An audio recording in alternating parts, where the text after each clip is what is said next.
Bonjour Eric, Bonjour Enzo, est-ce que tu peux te présenter? je m'appelle Eric Telly, je vis au sud de Lyon. Je vais avoir 61 ans cette année, je suis marié, j'ai deux belles-filles et trois petits-enfants. Et j'exerce depuis 35 ans le métier de gestionnaire de patrimoine. Tu as reçu ton diagnostic de cancer colorectal en 2023. Comment as-tu vécu cette annonce? Alors pour répondre à ta question, je voudrais insister sur un point qui est important pour moi. Depuis que j'ai 50 ans, je faisais consciencieusement tous mes tests hémocules, donc les tests de sel, tous les 2 ans. Et c'est grâce à ce test que j'ai fait il y a maintenant 2 ans qu'on m'a diagnostiqué effectivement un retour positif. Et c'est ce qui a enclenché effectivement les examens qui ont suivi. Donc coloscopie, c'est là qu'on a découvert que j'avais un cancer du rectum en stade 3. Alors comment je l'ai vécu je ne suis pas tombé dans la sidération, bien que l'annonce était quand même perturbante. Je ressentais une fatigue latente depuis plus d'une année. Je ressentais un manque de motivation, un manque de désir pour certaines activités. Enfin, voilà, j'avais perdu un petit peu le feu sacré. Et je sentais au fond de moi-même qu'il y avait quelque chose qui n'allait pas forcément. J'ai su que c'était... Je n'ai pas prononcé le mot cancer quand j'ai fait ma coloscopie, mais quand je suis sorti de la salle de réveil à la coloscopie, j'ai repris mon smartphone dans le casier des vestiaires et là j'ai vu ça carillonnait de partout, j'avais des notifications et j'avais déjà des rendez-vous sous 24-48 heures pour faire des examens de scanner, d'IRM. Et là, j'ai réalisé, j'en ai déduit que, effectivement, il cherchait des traces de métastases, donc c'était un cancer. Ça a été confirmé 15 jours après, quand j'ai reçu les résultats de mes biopsies, mais j'ai eu une expression à la coloscopie, et quand j'ai regardé ma gastro-entérologue, je lui ai dit c'est pas anodin. Et elle m'a pas répondu, elle me dit, dans le regard, elle m'a dit oui, c'est pas anodin. Et là, donc, j'ai effectivement compris que c'était quelque chose d'assez grave. Ton parcours a été marqué par une série d'épreuves accompagnées par le parcours de ta belle-fille. Est-ce que tu peux nous en parler? Ma belle-fille, on apprend en septembre 2022 qu'elle est hospitalisée d'urgence et qu'elle a une tumeur colorectale et avec des métastases au foie, donc en septembre 2022. Donc grosso modo 6-7 mois avant qu'on me diagnostique un cancer. Ce que je voulais dire et témoigner par là, c'est que avant d'être moi-même patient, j'ai été aidant et accompagnant. Enfin, je l'ai accompagné avec bien sûr sa mère, qui est mon épouse. On l'a accompagné au total 13 mois. Et c'était un moment très très très fort en émotion. Pourquoi? Parce que je le vivais moi-même, même type de cancer. Et en même temps, on a su assez rapidement que même en se battant comme une lionne, elle ne pourrait pas reprendre le dessus, donc elle nous a quittés au bout de 13 mois de combat. Et effectivement, ça m'a donné certainement l'envie encore plus de vivre et de prouver que moi j'avais peut-être une chance supplémentaire de m'en sortir par rapport à elle. Ça m'a motivé. Mais ce qu'on a surtout vécu avec mon épouse, c'était que le fait de l'accompagner, on voulait qu'elle parte apaisée et sereine puisqu'elle laissait un époux et elle laissait surtout un enfant qui avait 9 ans, quoi. Et quelque chose une autre chose qui m'a marqué beaucoup, elle avait préparé, organisé l'anniversaire de son fils, et c'était l'anniversaire de mon petit-fils, c'était le 16 octobre, et elle est décédée le 18 octobre alors qu'on l'annonçait partir au moins 15 jours, 3 semaines avant. Et on a senti effectivement qu'elle a tout fait pour ne pas mourir le jour de l'anniversaire de son fils, et ça c'est un exemple même de force de caractère. Et quelque part j'allais dire une certaine élégance, si je peux me permettre, mais c'est quelque chose qui nous a beaucoup profondément marqué au niveau émotion. Ouais. On peut dire ça, Enzo, on a été sparring partner, et vu qu'elle était stomisée, donc elle portait une poche, et que moi j'allais être stomisé, on a eu relativement peu de contacts physiques, on avait des contacts surtout au téléphone.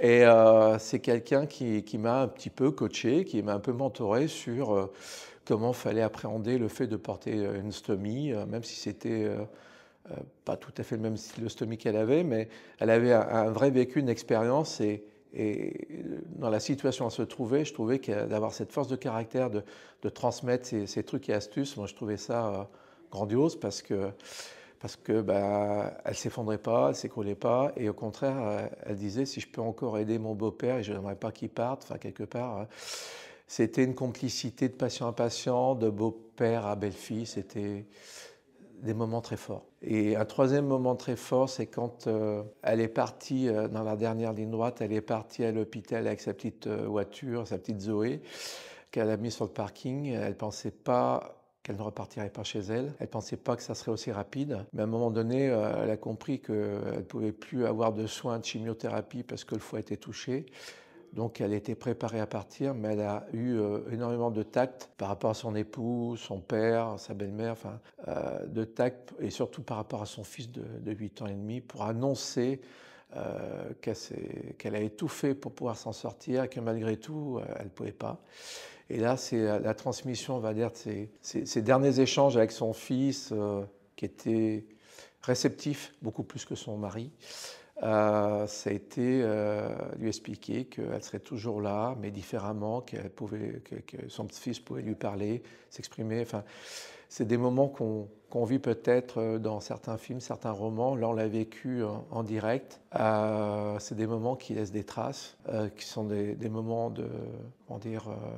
qu'on vit très peu de fois dans sa vie, je pense. Voilà.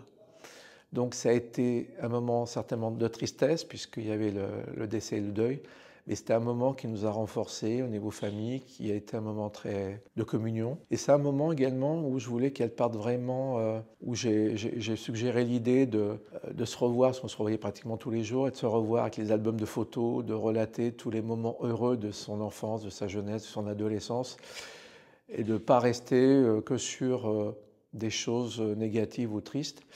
Et c'est des moments où j'ai pris la liberté de prendre des photos avec ses sœurs, avec sa mère, même si elle était en pleine crise, enfin elle était jaune, elle avait une crise de foie, enfin carabinée, mais des moments qu'on veut garder et en pensant et en disant qu'après, si on ne l'avait pas fait, on aurait regretté de ne pas le faire. Et ce n'était pas du tout de voyeurisme, c'était vraiment un moment de partage, de communion et d'accompagnement. Et puis de se retrouver simplement dans la sincérité, voilà. Sincérité familiale et oublier tout le reste. Voilà. Comment toi et ta famille avez réussi à gérer ces deux combats? Alors, à titre personnel, j'avais décidé de faire une psychothérapie à partir du printemps 2022. C'est la période à laquelle j'ai commencé à ressentir des éléments de fatigue, j'étais blasé de certaines choses, j'avais plus envie de faire certaines choses. Donc, en accord avec mon médecin généraliste qui me connaît très très bien et qui sait très bien comment je fonctionne, puisque j'ai été diagnostiqué HPI assez récemment, on avait décidé que le fait de sortir de la période de Covid, de confinement, une période qui était extrêmement difficile à vivre au niveau mental, au niveau professionnel, personnel, familial et tout. Donc j'avais commencé une psychothérapie. Et quand on a perdu ma belle-fille, qui s'appelait Sylviane, j'ai appelé spontanément ma psychothérapeute parce que j'avais laissé en pause ma psychothérapie à partir de mai 2023 voilà, j'ai perdu ma belle-fille Sylviane en octobre. Et je lui ai dit, écoutez, là, je ne sais pas si on a touché le fond du trou, mais on est vraiment à un point bas où on a une telle charge mentale, une telle charge de tristesse. On est dans le deuil, on est dans la double maladie. On vient de perdre ma belle-fille d'un cancer qui ressemble au mien. On a quand même besoin, mon épouse est d'accord, de vous voir et puis d'échanger avec vous pendant 1 heure parce qu'on a besoin de se vider un petit peu le sac. Là, on a besoin de savoir, on a besoin de souffler et de se préparer également à une cérémonie qui n'a pas été facile parce que les deux familles ne se connaissaient pas. Les deux familles ne se connaissaient pas et c'était un moment de convergence qui était loin d'être évident parce qu'il n'y avait pas que le décès de ma belle-fille, c'est des moments où remontent les histoires de famille, voilà. Donc une charge mentale très très très très forte. Et on a senti le besoin effectivement d'être soulagé, d'être soutenu et de ne pas vouloir et de ne pas avoir à porter ça tout seul, voilà. Est-ce que le fait d'avoir été aidant auprès de ta belle-fille et d'avoir suivi sa maladie t'a aidé par la suite dans ton parcours? Tout simplement, ça m'a permis de me familiariser et puis de toucher de près ce que c'était que le cancer, parce que comme pour beaucoup de gens, le cancer, tant que ça ne vous concerne pas au niveau du proche entourage, ça arrive qu'aux autres. Et j'avais l'habitude de dire, en rigolant, avec beaucoup d'humour, à tout mon entourage depuis des années, de toute façon, vu que j'extériorise toutes mes émotions, vu que je suis plutôt considéré comme quelqu'un qui ne garde pas pour soi, ou qui ronchonne, ou qui envoie balader, enfin, qui exprime sa colère, sa frustration, son désagrément, enfin, voilà, qui dit les choses. Et je me dis, parce que j'ai pas envie de me faire une tumeur. Et quand j'ai su que j'avais un cancer, il y a quelque chose qui s'allumait en moi et qui a été repris effectivement par rapport à l'exemple de ma belle-fille. Et quelque chose qui s'est rallumé, c'est l'humour et l'autodérision. C'est-à-dire que, alors beaucoup l'utilisent, mais pas tous, mais être en autodérision, faire de l'humour, que ça soit pendant les soins ou entre les soins, c'est une forme de catharsis. Enfin, ça aide à mieux encaisser, à mieux digérer, parce que c'est un tsunami quand même, un cancer, hein, quand on l'apprend. Et on sait qu'on est parti sur un temps long et on n'est pas préparé à un temps long. Surtout quand on a toujours la tête dans le guidon dans sa vie personnelle et professionnelle. Et quand on vous dit, ben là, par rapport à ce qui vous arrive, voilà. Et quand j'ai eu des échanges avec ma belle-fille, quelque part, on a su assez rapidement, enfin, elle s'en cachait pas, qu'elle a relativement peu de chances de s'en sortir, mais elle a tout fait pour s'en sortir. C'est ça qui est bien, c'est qu'elle n'a pas baissé les bras. Mais c'était d'autant plus triste que moi, j'étais pas loin derrière, on va dire, en termes de stade, d'avancée de stade. Et je me suis dit, déjà, j'ai jamais pensé que le cancer pouvait m'emporter ou je pouvais en mourir. C'est quelque chose qui m'a jamais traversé l'esprit, je ne sais pas pourquoi.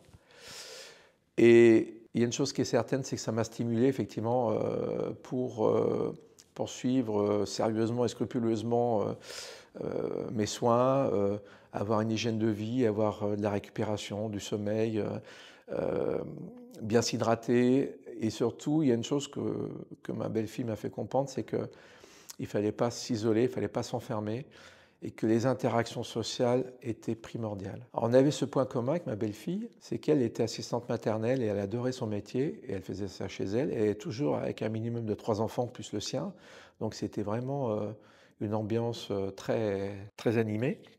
Et moi, j'ai un métier où j'ai la chance d'avoir eu, pendant 35 ans, mais j'avais en permanence minimum 2, 3, 4 interactions de relations clients, de relations collègues. J'ai eu une grande richesse de relations, tout court. Et c'est également une chance d'avoir réactivé ça au moment de la maladie et de ne pas avoir fait le repli sur soi-même, parce qu'on est tenté de faire le repli parce qu'on ne veut pas donner l'image d'eux.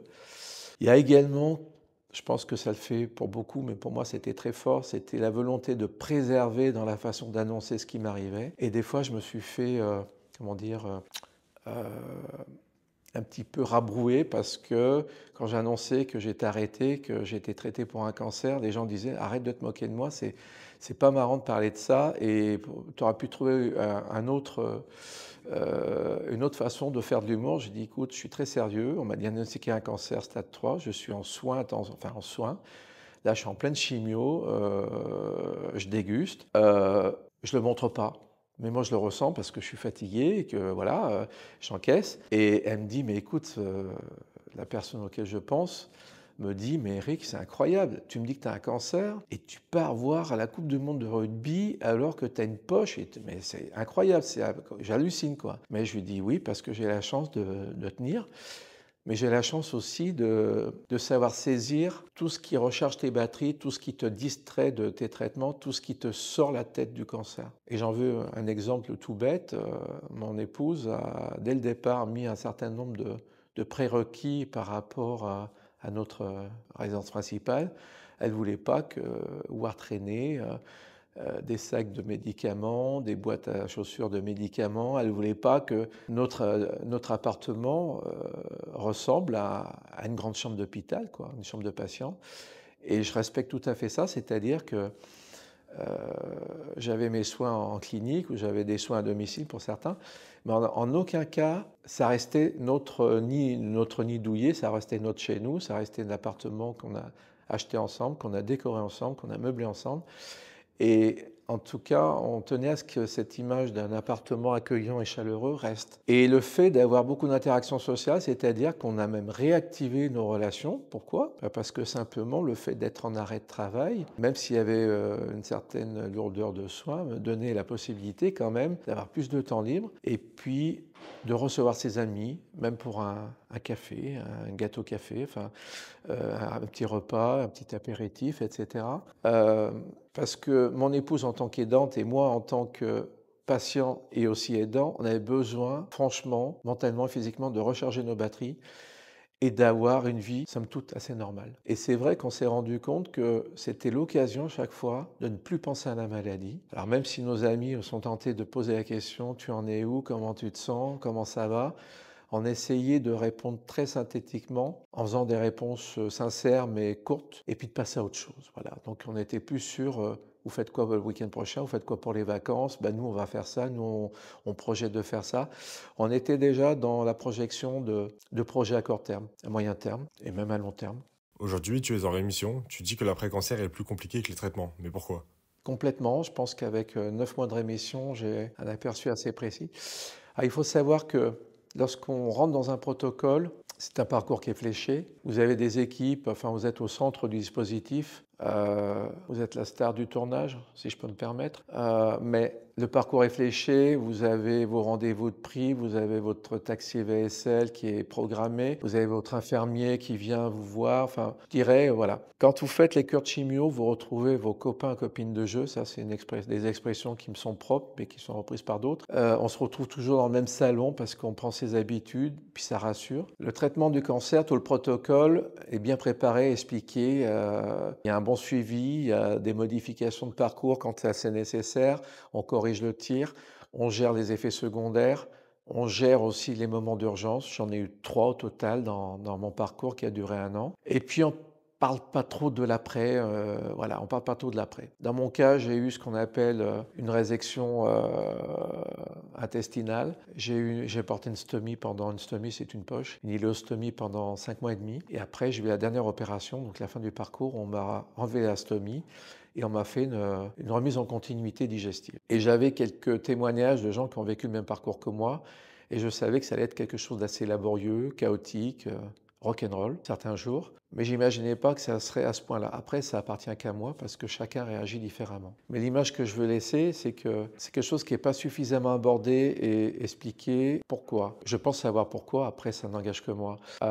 C'est déjà tellement fastidieux de comprendre, d'accepter, d'écouter, d'interpréter tout ce qu'on vous dit pendant cette année de traitement, qu'à un moment donné, le cerveau se met en pause d'autoprotection et il ne peut pas en encaisser plus, je pense. Et c'est aussi une façon de nous préserver en ne nous disant pas tout ou en ne rentrant pas dans les détails. Alors pour reprendre une métaphore avec le métier d'assureur que je suis, on ne relit pas les 30, 40, 50 pages de conditions générales d'un contrat pour expliquer tout ce qu'il y a dedans. On ne peut pas tout prévoir et tout anticiper. Ben, c'est un peu la même chose. Donc, l'image que je retiens, c'est que le traitement, c'est le train qui arrive en gare. Vous descendez du train, vous êtes sur le quai, et là, vous vous retrouvez seul. Alors, c'était mon cas, mais en même temps, je m'étais déjà informé qu'il existait des soins de support, on m'en avait parlé, on en avait échangé un petit peu là-dessus, mais c'était resté juste à l'état liminaire. Et puis je me suis dit, par rapport aux explications du chirurgien, de la gastroentérologue, de mes amis patients qui avaient le même parcours, ça va mettre entre 6 mois et 1 an pour récupérer une situation qui n'est pas celle d'avant, mais une situation qui soit supportable, confortable et maîtrisable, pour avoir une vie à peu près normale par rapport au type de cancer que j'ai eu. Et là, je me dis, je laisse passer août, septembre, octobre, novembre, et là je me dis, j'ai des hauts et des bas, mais je ne vois pas franchement d'amélioration sensible. Et là, donc à l'occasion d'un congrès fait par une association dont je fais partie, qui accompagne tous les gens qui ont été stomisés ou qui vont l'être ou qui le seront par rapport au cancer colorectaux, entre autres. J'échange avec eux et à l'occasion de ce congrès, je rencontre tous les acteurs qui interviennent de près ou de loin sur ce type de cancer. Et là, je réalise et je prends conscience que si je veux avoir une convalescence convenable, satisfaisante, si je veux que le mental sentir au mieux possible, si je veux également pas trop cogiter parce qu'on cogite beaucoup, il va falloir que je prenne l'initiative de mettre en place des soins de support justement pour me faire accompagner, pour me faire aider. Et donc à partir de décembre, je prends des contacts et je démarre des soins de support. Donc ça fait 4 mois et demi. Et aujourd'hui, j'ai 2 organismes avec qui je suis en soins de support, la Ligue contre le cancer et Ginkgo. Et c'est vrai que J'ai réussi à trouver un bon équilibre et puis je dirais que c'est un petit peu à la carte et on teste, on essaye, on voit si ça nous convient, si on a des affinités. Mais globalement, au fur et à mesure de mes ateliers, c'est pas tout de suite qu'on voit l'effet bénéfique. L'effet qui se coule, on le voit au bout de 1 mois, 2 mois, et on voit que on a dû lâcher prise, on n'a plus les idées noires, on ne cogite plus les mêmes choses, on n'a plus des pensées négatives, voire des fois un peu morbides. On a un meilleur sommeil, on est plus zen, plus serein, on arrive à mieux verbaliser tout ce qu'on ressent, les émotions ou les moments où on est moins bien, où on a des rechutes. Et on découvre qu'on est capable effectivement de déconnecter la machine à penser négative, parce que notre cerveau c'est notre meilleur ami, c'est notre meilleur ennemi, et que des activités comme le groupe de parole, la psycho-oncologie, la sophrologie, la réflexologie, le sport adapté, la marche nordique entre autres que je pratique depuis, et ben c'est des choses qui font du bien parce qu'elles modifient en vous ce qui vous empêche d'avancer, qui vous empêche d'atteindre des étapes de, comment dire, de mieux-être. Et dans le traitement de l'après-cancer, puisque la rémission c'est l'après-cancer, mais on est quand même encore un peu dedans, c'est de prendre conscience qu'on est en train de passer des caps, qu'on est en train de passer des étapes. Et c'est vrai que je me rappelle une réflexion qui avait été faite au début, je ne sais plus par qui, mais quand on rentre dans le protocole et quand on rentre dans un traitement de cancer, votre vie, elle va changer, il y a un avant et un après, mais il faut avancer vraiment step by step, étape par étape. Et moi, comme beaucoup de gens, j'étais quelqu'un qui avait la tête dans le guidon, qui était multitâche, qui était sur de multiples activités, qui était sur des amplitudes horaires importantes, qui s'écoutait pas franchement. Et ben, j'ai appris grâce à ça et grâce aux soins de support, à écouter les autres, à m'écouter, à me respecter, à ne pas me juger parce que ça va pas suffisamment vite ou parce que j'ai un moment de moins bien et puis je voudrais pas trop le montrer à mon entourage, mais à un moment donné, on est ce qu'on est et on fait avec ce qu'on a et on n'est pas des super-héros. Et ce qu'il y a de bien dans les soins de support, c'est que vous verbalisez, vous pensez positif, vous évacuez ce qui est le négatif et surtout, vous acceptez de prendre le temps, de laisser le temps au temps, de prendre le temps d'avoir le temps. Et puis, vous apprenez également avec les soins de support et avec les échanges avec d'autres patients et les thérapeutes à faire le deuil de certaines choses. C'est pas facile, mais c'est un cheminement qui se fait naturellement. Et le fait de laisser du temps au temps, vous comprenez qu'il y a des choses que vous ne ferez pas tout à fait comme avant, vous ferez différemment. Il y a des choses sur lesquelles vous savez que vous ne pourrez pas revenir sur le même type d'activité professionnelle, le même type de sport, mais il y a plein d'autres choses que vous pouvez faire, que vous n'avez jamais fait et que vous pouvez mettre en place. Vous pouvez découvrir de nouvelles activités, de nouveaux sports.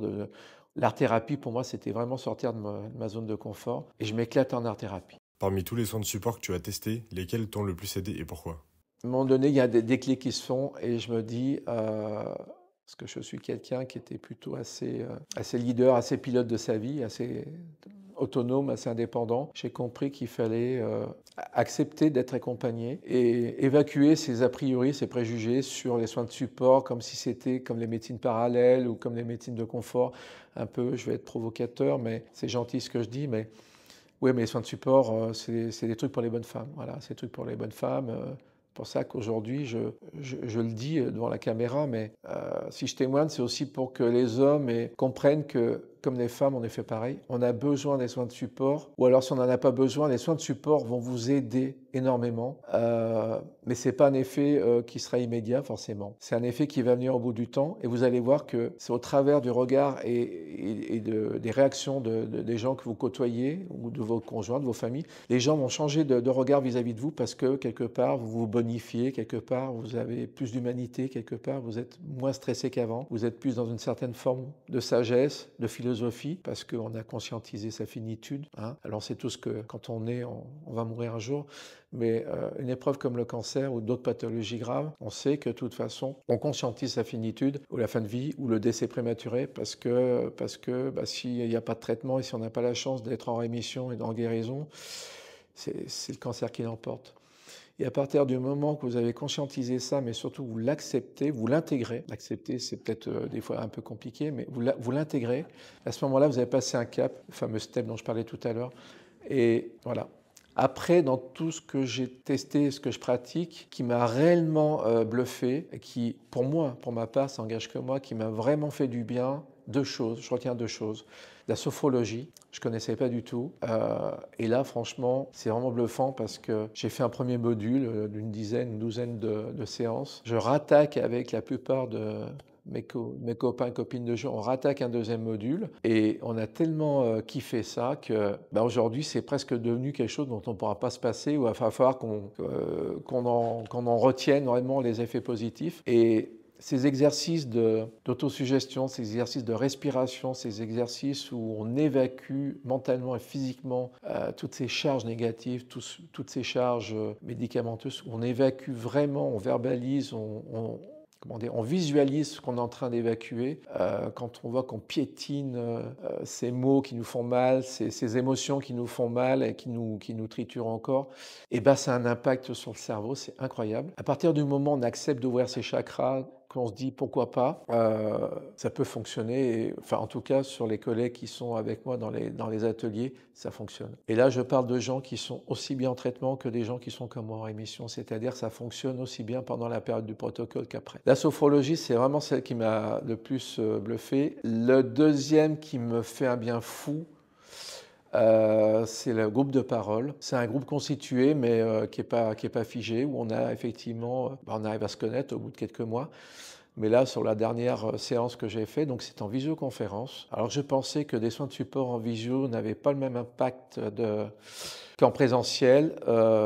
L'expérience m'a prouvé que je me trompais.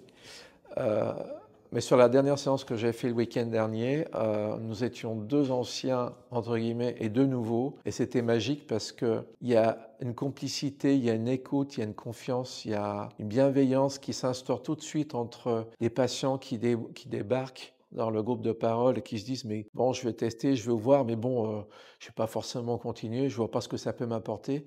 Et au bout d'une heure et demie, c'est j'ai hâte qu'on se revoie le mois prochain, quoi. Voilà. Ce groupe de parole, il est important, j'insiste très fortement là-dessus, que ce soit en soins de support ou que ce soit même des échanges en chimiothérapie, en radiothérapie ou quoi que ce soit dans les salles d'attente. C'est primordial parce qu'il n'y a pas mieux qu'un patient pour comprendre un autre patient et pour comprendre ce qu'on n'arrive même pas nous-mêmes à exprimer à nos plus proches parents, à notre conjoint, à nos enfants, à nos parents. Il y a des choses qui sont difficiles à exprimer tant qu'on ne l'a pas vécu. Et le traitement et le cancer, mais le traitement du cancer et tout ce que ça modifie en nous, parce que ça modifie quand même la carte mère, hein, qu'est le cerveau. Il n'y a pas mieux que des patients qui sont dans l'acceptation, qui sont dans l'intégration de leur situation pour parler à d'autres patients. Et c'est très important parce que j'ai des gens qui m'ont donné, dès le départ de mon traitement, avant les soins de support, qui m'ont donné des leçons de vie formidables. Et des gens qui sont encore là, puis des gens qui malheureusement ne sont plus là. Et ces leçons de vie m'ont laissé une trace, je pense, indélébile et pérenne, parce que vous prenez c'est des moments magiques, un peu comme je parlais tout à l'heure, je témoignais par rapport à l'accompagnement d'une fin de vie. L'accompagnement d'une fin de vie, c'est pas que le jardin carré, le jardin privé des docteurs dont c'est le métier, c'est aussi c'est quelque chose que peuvent faire ou doivent faire aussi les proches ou la famille, sauf qu'on n'a pas le tutoriel pour le faire. Mais globalement, les patients, les échanges entre patients, c'est primordial, c'est indispensable, c'est incontournable. Surtout quand on est assez réticent à ça ou qu'on a peur de déranger. Moi, je sais que aujourd'hui, je suis patient témoin pour les gens qui sont stomisés. J'essaie de l'être aussi par rapport aux soins de support et à Ginkgo.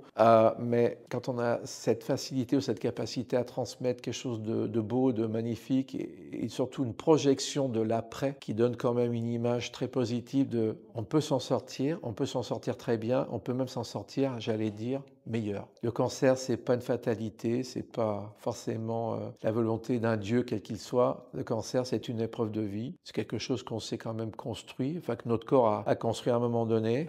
Il faut l'assumer. Et je dirais quelque chose aussi, une réflexion qui m'a été faite par quelqu'un qui est beaucoup plus âgé que moi et qui s'en est sorti d'un cancer stade 4. Il m'a dit un jour, de toute façon, mon cancer n'a qu'à bien se tenir parce que s'il meurt, il meurt avec moi. Et je trouvais l'image assez provocatrice et en même temps, connaissant la personne, je lui dis il faut une sacrée dose d'humour et de résilience et puis une certaine une expérience de vie, et puis pouvoir dire ça et jeter ça comme ça, à brûle pour point, je dis, c'est chapeau, c'est osé, c'est culotté. Mais le cancer, de toute façon, a changé nos filtres. Et puis aujourd'hui, enfin, pour ma part en tout cas, on va à l'essentiel. Pourquoi est-ce que tu penses que c'est important que les patients puissent échanger entre eux pendant des groupes de parole? Enzo, il y a très peu de lieux ou de personnes avec qui on peut vraiment être sincère et échanger sur sa vérité, enfin, sur sa situation, sur le cancer ou l'étape où on en est. On se pose constamment des questions, jour et nuit. On ressasse plein de choses. On peut avoir le sentiment à un moment donné que on ne sert plus à rien, qu'on est un petit peu, comment dire, on n'est plus utile, qu'on est un poids pour soi, pour son entreprise, pour sa famille, pour ses amis, etc. Et en définitive, les gens qui arrivent à passer ces étapes, qui ont la chance d'être accompagnés, parce que je pense que j'en serais pas là aujourd'hui si j'avais pas été accompagné dès le départ, pendant les soins et après. C'est un parcours. Le cancer, c'est un cheminement, c'est un parcours. C'est presque un parcours initiatique. C'est une renaissance. J'insiste là-dessus. C'est quelque chose que j'écris un peu. C'est des termes que j'emploie. C'est une renaissance. C'est de nouveau laisser éclore l'enfant, l'adolescent qu'on était, puisque à l'enfance et à l'adolescent, on n'est plus sincère avec soi-même. On n'a pas encore une vie. Voilà, on arrête de se censurer ou de s'auto-censurer, puisque c'est quand même un petit peu l'apanage de notre société moderne, de nos pays occidentaux. On est sincère avec soi-même, avec les autres, on est direct, on va à l'essentiel. Je pense qu'on a une vision beaucoup plus simple des relations, des choses. On attache moins d'importance à ce conformisme, au politiquement correct, ce qu'il faut penser, ce qu'il faut consommer, ce qu'il faut voyager, enfin comment mener sa vie. Et je pense que les gens qui ont ce parcours-là, qui seront aidés ou soutenus, auront vraiment la chance de découvrir d'autres facettes d'eux-mêmes qu'ils ignoraient ou qui avaient disparu un petit peu sous les années ou les décennies de vie. Et même si j'ai conscience que, je ne vais pas dire que je ne pense pas au risque de récidive, hein, puisque c'est quelque chose qu'on intègre à partir du moment qu'on rentre dans un protocole, que vous retrouvez des copains, des copines de jeu qui en sont leur deuxième, troisième cancer, vous dites « Ah oui, mais moi j'en étais resté, j'ai un cancer, on le traite, on le soigne, il y a rémission, guérison, puis je suis sorti d'affaire. » Là on a conscience qu'on vit tous, mais nous on a conscientisé qu'on est avec une épée de Damoclès, mais cette épée de Damoclès ne nous empêche pas du tout de vivre et d'apprécier et de jouir de la vie et de jouir de tous les moments et de toutes les fenêtres les fenêtres, quand je dis les fenêtres de plaisir, de bonheur, les choses simples de la vie, on les apprécie certainement puissance 2, 5, 10, on les apprécie beaucoup plus parce qu'on a conscientisé ce que c'était et bon, la vie elle est réduite en moyenne autour de 4000 semaines de vie, hein. C'est un bouquin que je suis en train de lire qui est très bien, enfin pour ma part, qui dit qu'il faut arrêter de courir après le temps, de vouloir gérer le temps, de vouloir maîtriser le temps, de vouloir rattraper le temps perdu. C'est quelque chose qui est apparu au moment de la sortie de Covid. Nous qui avons un cancer ou qui avons eu un cancer ou qui auront peut-être un cancer prochain, enfin dans le futur, on a conscientisé qu'il faut apprécier la vie à sa juste valeur, les bonheurs à leur juste valeur, des moments précieux.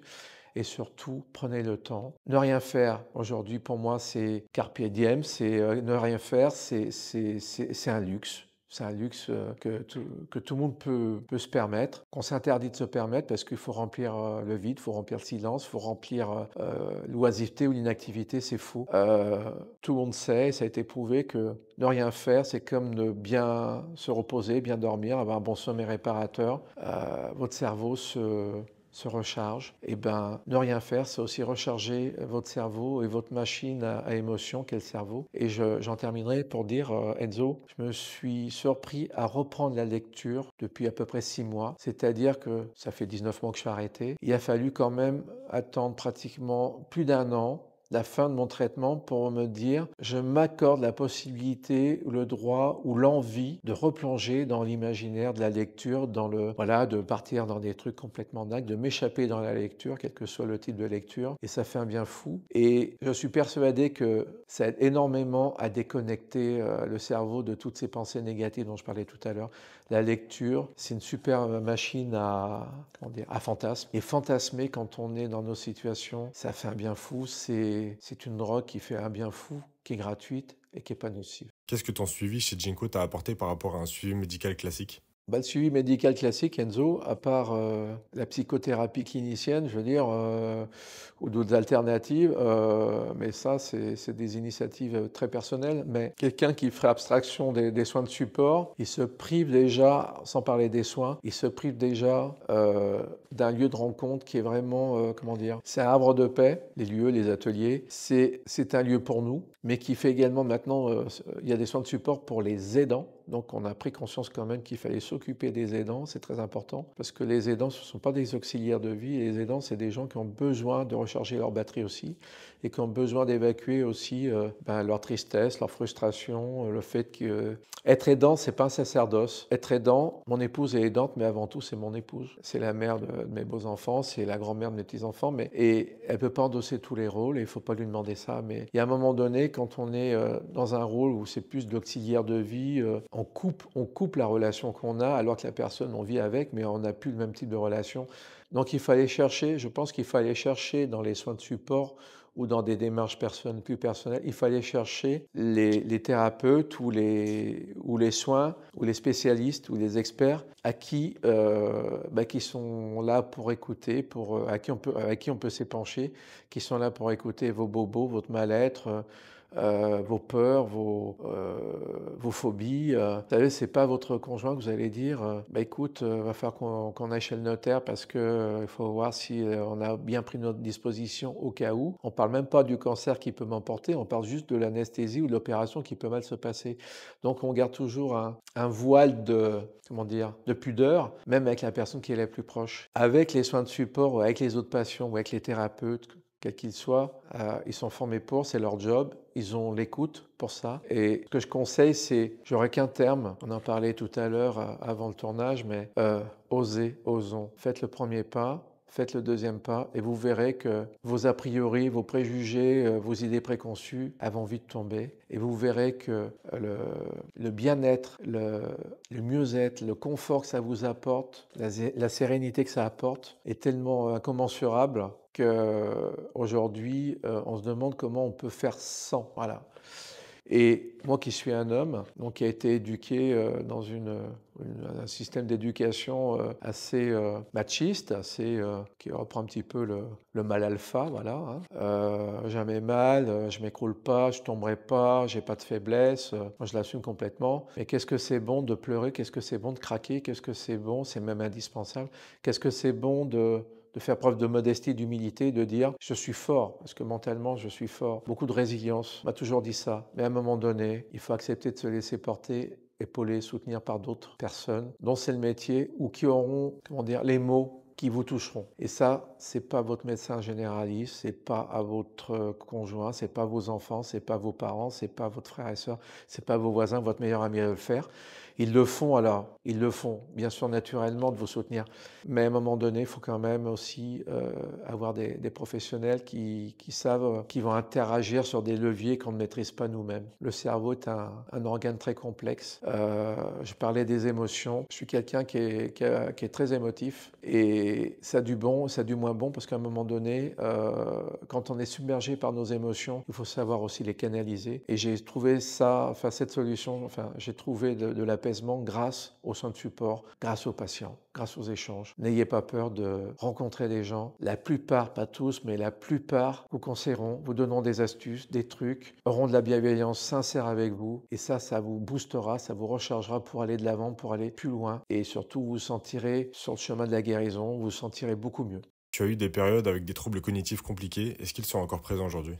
Alors pour ce qui est cognitif, j'ai eu 2 périodes compliquées. Une qui a été consécutive à la première cure de chimiothérapie, qui a été suivie de la radiothérapie avec la chimiothérapie cachée. Et là, effectivement, j'étais averti, on m'avait préparé, mais c'est impressionnant, j'avais l'impression d'être dans un Alzheimer. Plus aucune possibilité de mémoriser à court, moyen terme ou long terme.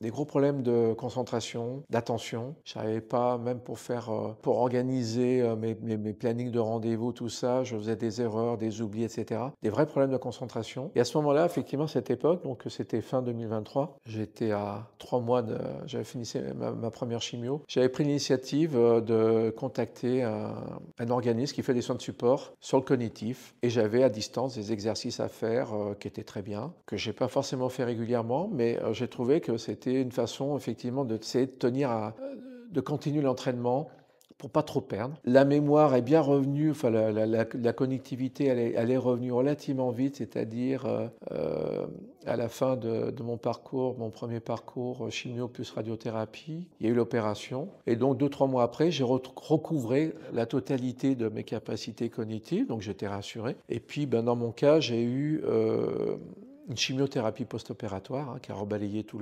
l'organisme. Et là, effectivement, je suis reparti dans un petit peu de la déperdition cognitive, mais moindre. Et puis, j'étais déjà passé par là, donc j'étais moins inquiet. J'ai continué mes exercices avec cet organisme à distance. Donc, sans le savoir, j'avais déjà mis en place des soins de support. J'en avais pas conscience. Et j'ai eu un troisième épisode, effectivement, qui a été lié pas au traitement, mais qui a été lié, ce que tu appelles, Enzo, mes épisodes digestifs à répétition. Voilà. Sans rentrer dans le détail, la remise en continuité, c'est très compliqué. Et quand vous avez pendant 6 mois, une partie de vos intestins n'ont pas fonctionné, qu'il vous en manque une bonne partie, eh ben, ça met beaucoup de temps à se remettre en place. On estime qu'il faut entre 6 mois et 1 an. Donc c'est un temps long. Et un temps long qui n'était pas forcément intégré pour moi au niveau cérébral, c'est-à-dire de dire le temps de la récupération digestive va être aussi long que le temps du traitement du cancer. Aujourd'hui, c'est acté, c'est intégré, mais je peux vous dire que là, la machine à cogiter se met en route. Plus vous cogitez, c'est un cercle vicieux. Plus vous cogitez pour ce type de cancer, et plus ça se porte sur votre deuxième cerveau. Pour ceux qui ont lu le livre de ce fameux docteur allemand, là, cette femme, l'intestin, donc tout ce qui est digestif, est un deuxième cerveau, je confirme. Chaque fois que j'étais moins bien, que j'avais une contrariété, que j'étais un petit peu tendu, énervé, ou que j'avais à gérer une frustration administrative ou un impondérable fâcheux, et ben, dans les heures qui suivent, j'étais dans des épisodes désagréables. Et ces épisodes, ils peuvent avoir une fréquence très importante et puis ça me toucher autant jour et nuit. Et ces épisodes à répétition, pendant pratiquement 8 mois, ça m'a créé effectivement encore de la déperdition cognitive, parce que le cerveau est un organe qui consomme énormément d'énergie et de calories. Et quand vous ne gardez pas ce que vous avez dans le ventre, et ben, le cerveau est en manque, en manque d'énergie. Et quand il est en manque d'énergie, que vous êtes miné par vos soucis, manque de sommeil, manque de récupération, vous perdez du poids. Et c'est un cercle vicieux et vous refaites des épisodes de déperdition cognitive. Et donc là, j'ai sollicité ma gastro-entérologue pour que je puisse trouver une solution de confort. Et on l'a trouvé, ça a fait 3 semaines. Et effectivement, j'ai retrouvé une nette amélioration. Alors, je dirais que c'est mécanique et médicamenteux, c'est triste. C'est triste parce que pendant l'espace d'un instant, j'ai pensé qu'on avait peut-être perdu du temps et en définitive, mon cerveau raisonné a dit non, les choses arrivent quand elles doivent arriver. J'en veux à personne du fait qu'on aurait pu mettre en place le protocole médicamenteux avant. Il se trouve qu'aujourd'hui, j'ai la capacité d'avoir une énergie plus constante, une activité plus constante, une attention au niveau cérébral plus constante et j'arrive à faire des choses que je ne faisais plus depuis 1 an et demi. Donc c'est que du bonheur. Voilà, et puis chacun essaie de trouver aussi ses solutions et ça, il faut en avoir conscience en tant que patient. On a tous nos propres réactions, notre propre convalescence, notre organisme réagit différemment, mais chacun essaye et doit trouver, en étant bien sûr accompagné par ses équipes, mais doit quand même prendre le lead à un moment donné pour dire de trouver des solutions alternatives. Et là, on en a trouvé une et je suis content. Je l'ai certainement déclenchée, mais j'ai une réponse favorable en face, donc j'en suis ravi. Est-ce que ces effets secondaires t'impactent au quotidien encore aujourd'hui? Alors, quand on est passé par une durée aussi longue de traitement et d'effets secondaires et d'effets yo-yo, c'est-à-dire que la convalescence, et je pense que c'est pour beaucoup de cancers, c'est la gestion de l'énergie. On se lève le matin, on a un baromètre, on sait si on va passer une bonne journée, si on aura assez d'énergie, si effectivement, pour ma part, mes intestins vont me foutre la paix ou pas. Donc on fait un petit check-up le matin et si on a déjà bien dormi, bien récupéré, qu'on n'a pas eu de contrariété, on sait déjà que ça s'annonce plutôt bien. Après, là où effectivement, on prend conscience que tout n'est pas acquis définitivement parce que il y a 2 mois, j'ai eu une grosse inflammation digestive qui m'a bloqué le dos pendant pratiquement 3 semaines, qui m'a beaucoup inquiété parce que je ne savais pas ce qui se passait et je n'avais pas forcément en face une réponse efficace, satisfaisante et caractérisée par rapport à ce qui m'arrivait. Et donc, j'ai replongé un petit peu au niveau moral, enfin, ça me minait. Et en définitive, quand le mieux est revenu et que cette inflammation, c'était inflammatoire, donc inflammatoire sur l'organe qui a été lui-même touché par le cancer, qui est une inflammation, c'est pas drôle. Et j'ai quand même perdu 3 kilos en 15 jours, donc vous perdez du poids, vous perdez de l'énergie, et vous dites, est-ce que je suis reparti dans un cycle infernal ou pas? Bon, j'étais rassuré au bout de 3 semaines, mais globalement, je sais que quand on va mieux, il faut l'apprécier, il faut avoir une bonne hygiène de vie, et puis une hygiène, enfin quand je dis sportive, il faut bouger, il faut avoir une activité physique si possible quotidienne, hein. Donc la marche est excellent pour ça, ou autre, mais il faut bouger et puis faire en fonction de ce qu'on peut faire. Mais il ne faut pas tout arrêter, tout stopper. Tout à l'heure, je vous parlais de marche nordique. La marche nordique, je trouve ça génial et excellent parce que contrairement à la marche ou à la randonnée classique, on est sur un rythme, on est sur une motricité, on est sur une vitesse d'exécution et on est sur la marche nordique, je parle pour ma part, j'arrive à complètement déconnecter le cerveau, c'est-à-dire je m'échappe complètement, je pourrais presque marcher en dormant. La marche nordique vous permet vraiment de déconnecter et c'est le corps qui se met en convergence avec le cerveau. C'est motriciel, hein. On m'a expliqué ça et je trouve ça génial. Il y en a qui disent, ouais, ma marche nordique, je vois pas l'intérêt de marcher avec des bâtons, marcher vite, comme des automates. Eh bien, détrompez-vous, ça fait un bien fou pour le corps et pour le cerveau. Voilà. Quoi qu'il en soit, ces effets-là, les effets les plus délétères se sont estompés. Mes nuits aujourd'hui sont complètes et sereines. Et je psychote de moins en moins pour dire est-ce que je sors pas, est-ce que je fais le passage aux toilettes ou pas avant de partir. J'en suis pas à demander forcément une carte d'urgence toilette ou prioritaire, mais aujourd'hui je dis je planifie des week-ends, je planifie une semaine, voilà, je planifie et je me pose pas la question dans ces termes en disant si je vais bien, je partirai. Si je vais bien, je sortirai. Je planifie, nous planifions avec mon épouse certaines activités tous les deux, parce qu'il faut qu'on se retrouve, c'est important. Et tous les deux, donc c'est important pour le couple. Et je planifie, nous planifions, et d'un fait exprès, à chaque fois qu'on est dans le week-end ou dans la semaine, tout ça, où on va faire de la voiture, du déplacement, du train, où on va manger dans des endroits différents et pas la cuisine excellente de mon épouse, et bien comme par hasard, ça se passe bien. Il n'y a pas d'épisode fâcheux et les effets secondaires sont beaucoup, beaucoup estompés. Donc, ce que je veux dire par là, et je ne suis pas du tout thérapeute, mais il y a un aspect psychosomatique qui est très important pour nous patients et il ne faut pas l'édulcorer. Donc, au plus vous restez sédentaire, refermé sur vous-même, dans votre coquille, au plus j'avais tendance à vouloir m'enfermer, à vouloir minimiser mes interactions sociales et au plus, comme par hasard, mes effets secondaires m'empoisonner le quotidien. Au plus vous sortez de cette zone-là, au plus vous allez vous sentir mieux parce que quelque part vous vous récompensez, vous vous faites plaisir, vous vivez des choses qui vous sont agréables et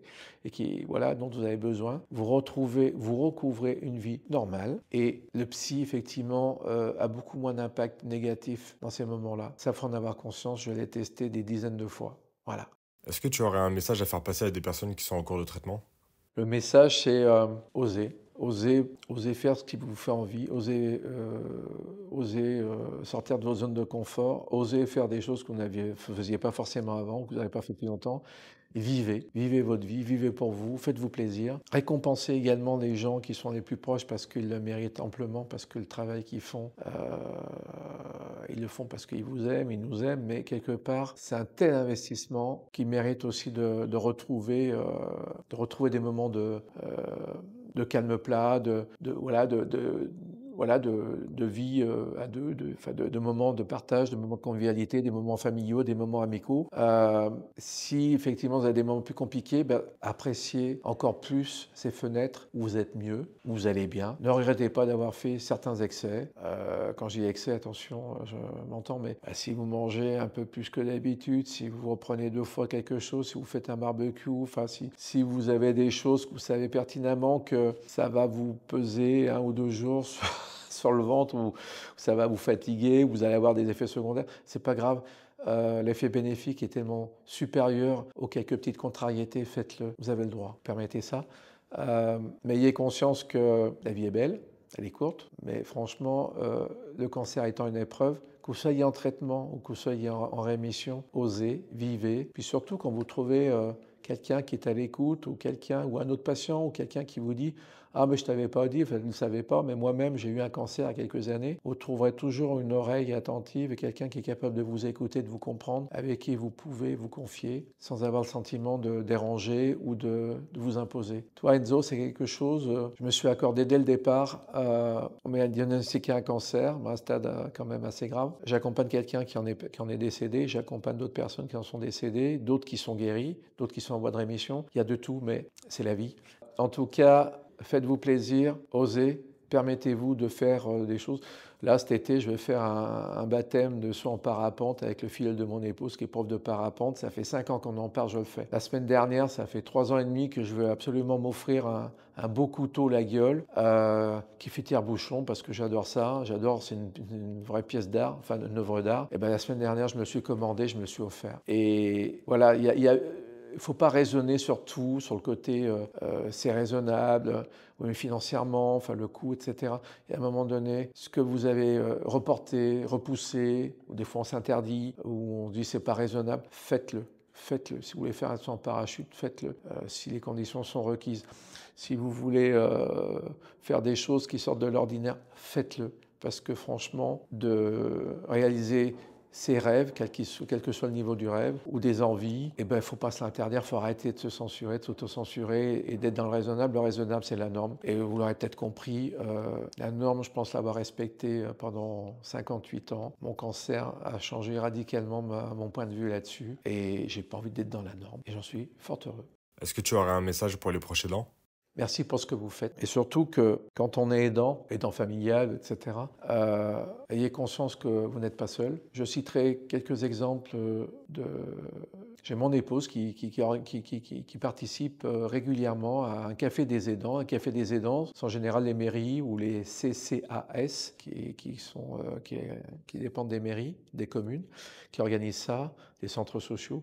Mais on est un chiffre, hein, puisque je suis assureur, il y a 11 millions d'aidants en France. 11 millions de personnes qui aident un membre de leur famille. Et sur les 11 millions d'aidants, il y en a peut-être plus de la moitié qui n'ont pas du tout conscience qu'ils sont aidants. Donc déjà, d'avoir conscience qu'on est aidant, parce qu'on va voir sa mère, son père ou ses parents une fois par semaine, où on leur fait les courses, qu'on les appelle tous les 2 jours pour savoir si tout va bien, qu'on a donné le téléphone à l'organisme de télésurveillance, téléalarme, parce que si jamais il y a une chute, etc., c'est vous qui appellent. Il y a beaucoup plus de gens qui sont aidants qu'ils le pensent, mais être aidant, c'est pas un sacerdoce, mais être aidant, c'est quelque chose qui est épuisant. Et donc, il faut aussi que les aidants soient reconnus comme tels et ils aient la possibilité de se ressourcer. Donc, je parlais des cafés des aidants, des CCAS. Vous avez même des organismes qui accompagnent, et les soins de support aussi, hein, qui accompagnent aussi des aidants. Je sais qu'il y a des ateliers maintenant qui reçoivent des aidants. Pourquoi? Pour leur donner aussi des trucs et astuces et comment aborder le fait d'aider son conjoint, d'aider son enfant, son parent qui est atteint par une pathologie grave ou qui a une maladie grave. Parce qu'il ne faut pas se voiler la face, mais vous avez certains patients touchés par le cancer qui deviennent agressifs, violents, des fois irascibles avec leur conjoint. Et nos aidants ne sont pas nos souffres-douleurs. J'ai un exemple en tête, mais voilà, de quelqu'un qui fait des tumeurs cancéreuses depuis 26 ans. Donc il fait cancer sur cancer. Bon, je ne sais pas quel type de cancer, mais pas un cancer virulent après. Et il est devenu tellement difficile à vivre pour son épouse qui a 83 ans, elle pense qu'elle va partir avant lui. Et c'est quelqu'un que j'aime beaucoup, j'apprécie beaucoup, et on a des échanges régulièrement, et j'essaie de lui offrir le café ou une petite pause, ou discuter avec elle, et puis qu'elle puisse se poser, puis qu'elle puisse souffler, puis qu'elle puisse se dire, oui, effectivement, je vois que je ne suis pas la seule avec qui c'est difficile, et puis dire, oui, après, je ne suis pas là pour juger. Est-ce que c'est normal d'être agressif avec sa personne aidante et tout? Oui et non. Enfin bon. Après, c'est quelqu'un qui n'accepte pas les soins de support, qui n'accepte pas d'être accompagné, qui n'accepte pas d'aller souffler pendant 1 mois dans une structure spécialisée pour que son épouse puisse prendre des vacances, pour qu'elle puisse souffler. À un moment donné, effectivement, Si le patient n'est pas compréhensif et s'il n'a pas conscience qu'il faut soulager, qu'il faut préserver son conjoint aidant, c'est compliqué. Il faut avoir conscience qu'il existe quand même des associations, il existe des lignes téléphoniques qu'on peut appeler, où on peut à un moment donné évacuer tout ce qu'on a sur la conscience. Les aidants, s'ils n'existaient pas, c'est comme les associations les bénévoles, le système ne tiendrait pas. Donc il faut avoir conscience que les aidants, on leur doit beaucoup, mais il faut les préserver. Il faut entretenir leur bonne santé aussi physique, mentale et émotionnelle. Et puis comme je disais tout à l'heure, il faut aussi savoir les récompenser à des moments de tous les efforts qu'ils ont fournis. Voilà. Merci beaucoup Eric pour ton témoignage. Merci Enzo. J'espère que ce témoignage vous aidera. Après, c'est un vécu personnel, mais je crois pouvoir dire, sans parler au nom de tout le monde, que c'est un vécu qui est partagé par beaucoup de patients. Et je parle des patients qui ont accepté de faire des ateliers, des groupes, des soins de support. Les gens qui ont voulu en parler, qui n'ont pas de honte, ni de peur, ni de gêne pour en parler, parce que ça fait partie du cheminement vers la guérison. Il faut verbaliser ce qu'on ressent et pas le garder pour soi. Je vous aime.